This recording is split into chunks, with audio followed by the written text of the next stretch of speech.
নমস্কার, পলি কিচেনে আপনাদের সকলকে স্বাগত।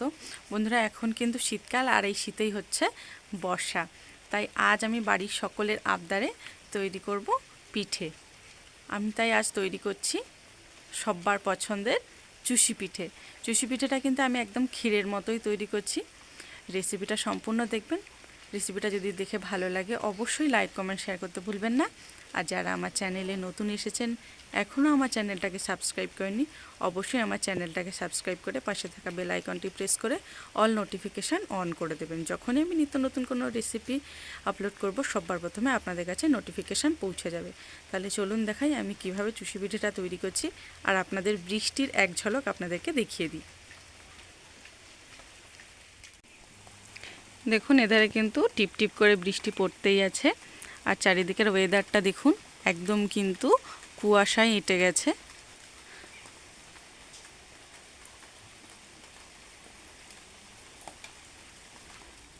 চুষি পিঠে তৈরি করার জন্য এখানে আমি বসিয়ে দিয়েছি কড়াই, আর কড়াইতে আমি দিয়ে দেবো সুজি। আমি সুজি দিয়েই চুষি পিঠেটা তৈরি করব, কিন্তু খুব অল্প সময়ে কিন্তু আমি চুষি পিঠেটা এখানে তৈরি করে নেব।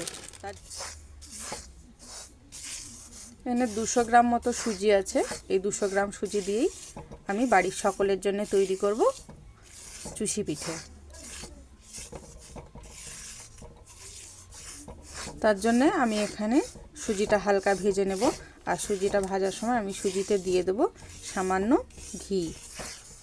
দেখুন, এখানে আমি সামান্য ঘি নিয়েছি, 1 চামচ মতো ঘি নিয়েছি। আর ঘিটা কিন্তু যেহেতু প্রচুর শীত, তার জন্য ঘিটা জমে গেছে।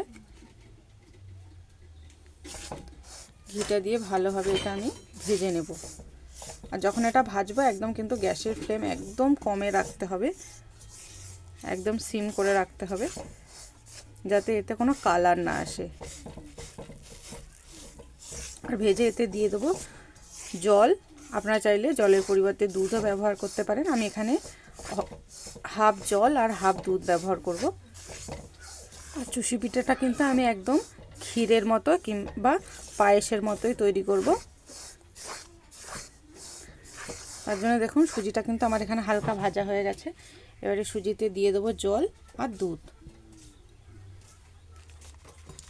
তার জন্য দেখুন, এখানে আমি বাটিতে দুধ নিয়ে নিয়েছি, আর দিয়ে দেবো এই দুধের উপরে একটু জল। দেখুন, দুধ আর জলটা আমি দিয়ে দিয়েছি। দিয়ে এটা আমি একটা ডো তৈরি করে নেব।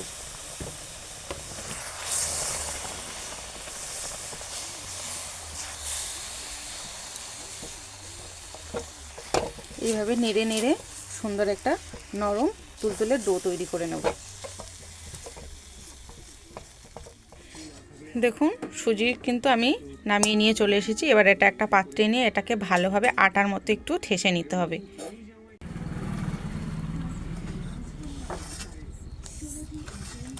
এটা কিন্তু দেখুন আটার মতো ঠেসে সুন্দর একটা ডো তৈরি করে নিতে হবে।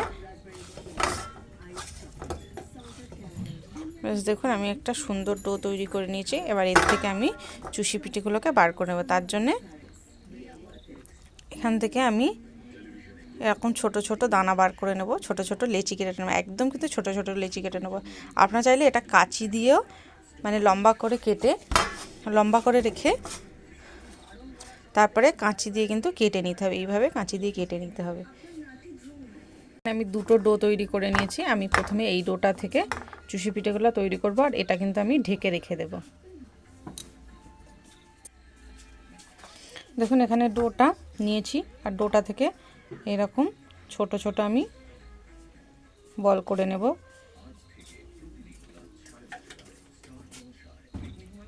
এরকম কিন্তু ছোট ছোট করলে দেখতেও সুন্দর হয়, আর শেপটাও সুন্দর হয়। এরকমভাবে আমি সমস্তগুলো একটা থেকে বের করে নেব। এবারে এটাকে আমি সরিয়ে দিলাম। এবারে আমি সামান্য ময়দা ছড়িয়ে নেব। আর যে সুজির বলগুলো আমি করে রেখেছিলাম সেটা হাত দিয়ে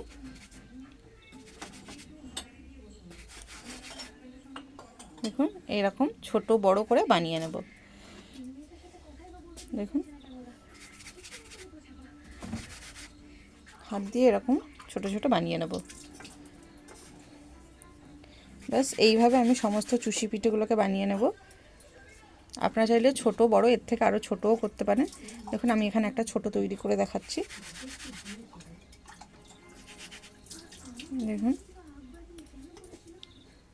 দেখুন এখানে আমি অনেকটা বানিয়ে নিয়েছি, আর ওপর থেকে একটু ময়দা ছড়িয়ে দিচ্ছি যাতে গায়ে গায়ে না লেগে যায়, তার জন্যই ওপর থেকে ময়দাটা আমি ছড়িয়ে দিচ্ছি।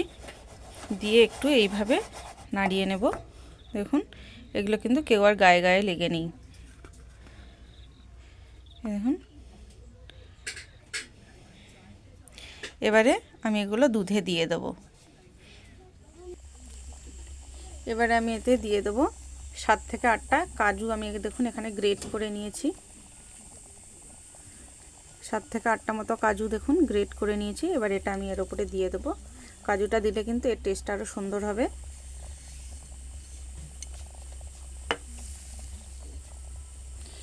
এবারে দিয়ে দেব আমি এতে এলাচ। এবারে এতে দিয়ে দিলাম 4টে এলাচ আমি থেতো করে এতে দিয়ে দিলাম। দিয়ে একটু ভালোভাবে নেড়ে নেব। নেড়ে এটাকে নামিয়ে নেব।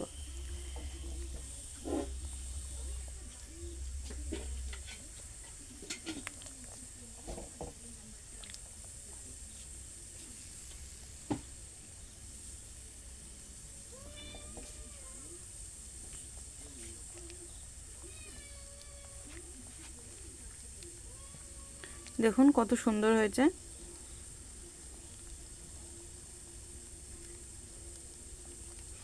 দেখেই বুঝতে পারছেন কতটা সুন্দর হয়েছে। এটা কিন্তু ঝটপট বাড়িতে বানিয়ে ফেলতে পারেন। আর এটা কিন্তু বেশ ভালো গাঢ়ত্বও হয়ে গেছে।